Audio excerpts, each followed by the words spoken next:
प्रधानमंत्री मोदी 2014 में जब प्रधानमंत्री बने थे, उसके बहुत पहले वो अपने सार्वजनिक जीवन में किसी भी पद की मर्यादा को त्याग कर आगे बढ़े।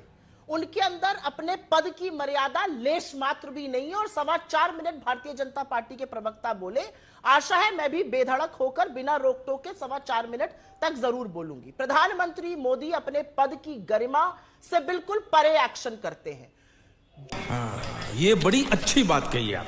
झूठों के सरदार प्रधानमंत्री मोदी सिर्फ इतना बताएं कि चाइना से $100 बिलियन का इंपोर्ट ट्रेड डेफिसिट कर कर आप किसको पाठ पढ़ाते हैं। कुछ कंपनियों को बैन कर कर ट्रेड डेफिसिट $100 बिलियन कर दिया, 20 जाबाजों की शहादत का बदला नहीं दिया, सरेआम बोल दिया कोई घुसा हुआ नहीं है। चाइना उसी बात को इस्तेमाल करता है कोर कमांडर लेवल की 19 राउंड के अभी तक नेगोशिएशंस में। अप्रैल 2020 की यथावत स्थिति बन नहीं पाई। झूठों के सरदार प्रधानमंत्री मोदी कब इस बारे में चर्चा करेंगे? मैं ये पूछना चाहती हूं। यहां पर दम भरा जा रहा है मोबाइल फोन बनने का। दूसरी बात कर लेते हैं, क्योंकि मैं प्रधानमंत्री को अब शब्द नहीं कहना चाहती हूं, लेकिन अगर प्रधानमंत्री मेरे नेता के खिलाफ कुछ बोलेंगे तो उनको भी उसी बात में बोलना पड़ेगा। झूठों के सरदार बने घूमते हैं। अब बात कर लेते हैं मोबाइल फोन्स की। हिंदुस्तान में सबसे ज्यादा मोबाइल फोन बनते हैं। हिंदुस्तान सबसे ज्यादा इंपोर्ट करता है मोबाइल फोन के पार्ट्स का, और सबसे ज्यादा इंपोर्ट चाइना से करता है। 14 लाख पार्ट औसतन इंपोर्ट होते हैं चाइना से। 14 लाख पार्ट। विश्व में नंबर 1 पे इंडिया है import from China as far as mobile phone parts are concern. Value addition नील बटा सन्नाटा। अब मैं बात करती हूं, आपने कहा चुनावी दावों की और रेवड़ी की। देखिए अंजना जी, ये रेवड़ी शब्द ना मुझे थोड़ी सी इस पर आपत्ति है, क्योंकि अगर गरीब के लिए काम करना रेवड़ी है तो ये रेवड़ी और बटनी चाहिए। और असलियत तो ये है कि छत्तीसगढ़ का मैनिफेस्टो और मध्य प्रदेश का मैनिफेस्टो नरेंद्र मोदी की गारंटी के नाम से आया। नरेंद्र मोदी छत्तीसगढ़ में 500 के सिलेंडर की गारंटी दे रहे हैं, मध्य प्रदेश में गारंटी दे रहे हैं 450 के सिलेंडर की। ये फंस गया सीएम। अरे प्रभु, ऐसी ही गारंटी अपने 10 और राज्यों में दे दीजिए, कर कर दिखा दीजिए। सारे देश में बंटवाइए 500 में सिलेंडर। यहां पर बोल रहे हैं 3100 में धान खरीदेंगे, 10 राज्यों में से एक में नहीं खरीदेंगे। चुनौती देती है, उत्तर प्रदेश है, बुआई का सीजन है गेहूं का, खरीदवा दीजिए। बोलिए धान खरीदेंगे 3100 में और गेहूं खरीदेंगे 2700 में। नहीं कर पाएंगे, यह झूठ इनका। 10 राज्यों में सरकारें हैं, एक जगह वो काम नहीं करेंगे जो आकर यहां प्रॉमिस कर रहे हैं। अब सही पकड़े हैं। मैं एक बात और ये पते की बात करना चाहती हूं। असलियत तो ये है कि मोदी जी का बोल, उनकी भाषा, उनका जो जिस तरह से वो बात कर रहे हैं, वो बौखलाहट नजर आ रही है और आएगी नजर ना अंजना जी। मिजोरम में उनके घटक दल ने बोल दिया यहां आने की जरूरत नहीं है प्रचार के लिए। मैं आपके साथ मंच साझा नहीं करूंगा। उनके घटक दल ने उनको मिजोरम जाने की अनुमति नहीं दी। इस देश का प्रधानमंत्री एक राज्य में जा नहीं पाया। इतना छोटा पहले कभी नहीं हुआ होगा। असलियत यह है कि मध्य प्रदेश में, और मैं 10 सेकंड लेके अपनी बात खत्म कर देती हूं, मध्य प्रदेश में नरेंद्र सिंह तोमर के लड़के के ऊपर करोड़ों रुपए की घूस का आरोप है। आज एक व्यक्ति ने सामने आकर वीडियो बोला है कि मैंने वो घूसें दिलवाई, मैं यहां रहता हूं, ये मेरा फोन नंबर है, एजेंसी को साक्ष्य चाहिए, मैं देने को तैयार हूं। वहां ईडी, इनकम टैक्स, सीबीआई क्यों नहीं जा रही है? ये दोगलापन क्यों? ये दोहरा मापदंड क्यों नहीं नरेंद्र सिंह तोमर के लड़के को गिरफ्तार किया जा रहा है? ड्रग कार्टेल का एंगल आ रहा है। सिर्फ इधर उधर बयानबाजी करते हुए झुट्ठों के सरदार जुमलेबाज नजर आते हैं। असलियत उत्तर दे दूं अब मैं।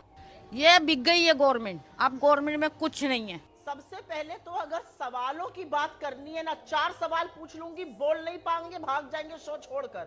इंडिया का मैन्युफैक्चरिंग रेट क्या है? 2014 में क्या था? पिछले 10 सालों में इंडिया का एवरेज मैन्युफैक्चरिंग रेट 5.9% हो गया। बीच में मत बोलिए, मैंने आपकी बात सुनी थी। अंजना जी, मैं इस तरह से कोई डिबेट नहीं करूंगी। दो लोग बीच में ना बोल। अरे फर्जी लिस्ट गिराई तो मैं फर्जी थोड़ी सुनूंगी। मैं तो पूछ रही हूं ना, इंडिया का मैन्युफैक्चरिंग रेट 2014 से 2023 के बीच में 5.9% एवरेज है। मैन्युफैक्चरिंग की जॉब्स 2016 से 2023 के बीच में आधी हो गई हैं। ये बब्बर शेर लाए थे मेक इन इंडिया का। इनके एक से एक जुमले थे।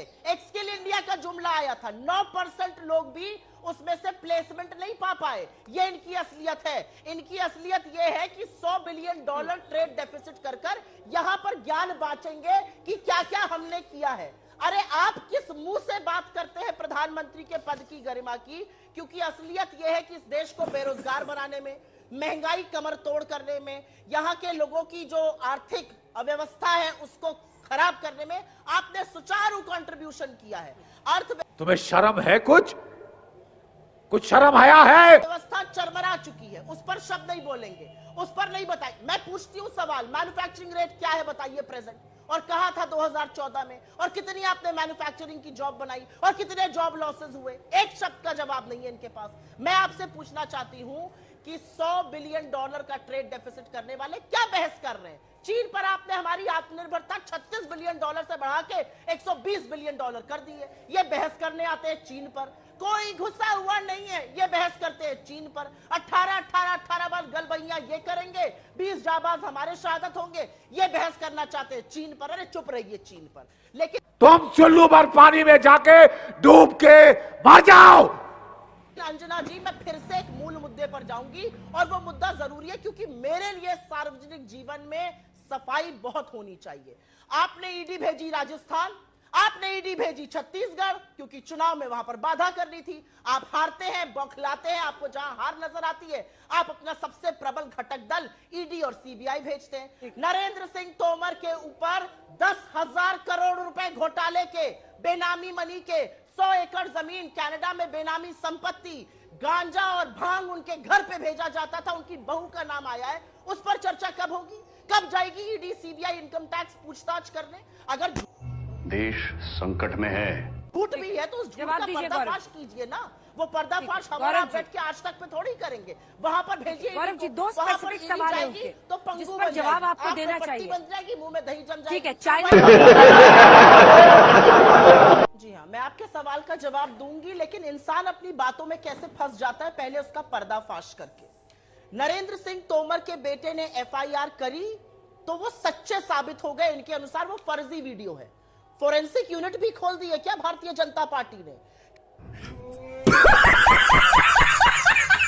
एफआईआर बैन होती है आप जाकर नवंबर में, तो बोलिएगा मत। और अगर एफआईआर ही सत्य का है तो हम तो सत्य बोल ही रहे थे। यहां पर कह रहे हैं कि लड़के ने एफआईआर करी। अरे अब वो लड़का, दूसरा आदमी भी सामने आ गया है। कोई जगमनदीप है, कनाडा में रहता है, कह रहा है मैं हूं उस वीडियो में, मैंने 500 करोड़ और कुछ नहीं है, ये 10,000 करोड़ का मामला है। मैंने 100 एकड़ जमीन खरीदवाई है कनाडा में, ये मेरा फोन नंबर है, ये मेरा पता है, एजेंसीज मुझसे बात करें। एजेंसी क्यों नहीं बात कर रही है? फर्जी है, इन्होंने घोषित कर दिया फर्जी है, लेकिन इनकी ईडी, इनकी सीबीआई जाएगी छत्तीसगढ़। इन्होंने एक आदमी से झूठ बुलवाया था छत्तीसगढ़ में, उसने कोर्ट में जाके कहा बिल्कुल नहीं, जबरदस्ती अंडर ड्यूरेंस भरवाया गया था, मुझे कोई ऐसी जानकारी नहीं है। असीम दास उस आदमी का नाम है, उसके फर्जीवाड़े का भी अंत हो चुका है। तो असलियत यह है कि बौखलाहट से आप कुछ भी करते रहिए, हमें कोई फर्क नहीं पड़ता है। अब मैं आपकी बात का जवाब देती हूं अंजना जी, और यह इंपॉर्टेंट बात है महिला सुरक्षा की, क्योंकि मेरी जानकारी तो जहां तक है, एजेंसी आती है, सबूत को देखती है, फोरेंसिक लैब में भेजा जाता है, और फिर पता चलता है कि सत्यापन होने पर वो फर्जी है या असली है। इन्होंने टीवी डिबेट पर एक लैब खोल दी और बता दिया फर्जी है। पहला झूठ यहां पकड़ा गया। दूसरा, उन्होंने एफआईआर करी तो वो सच्चे होंगे।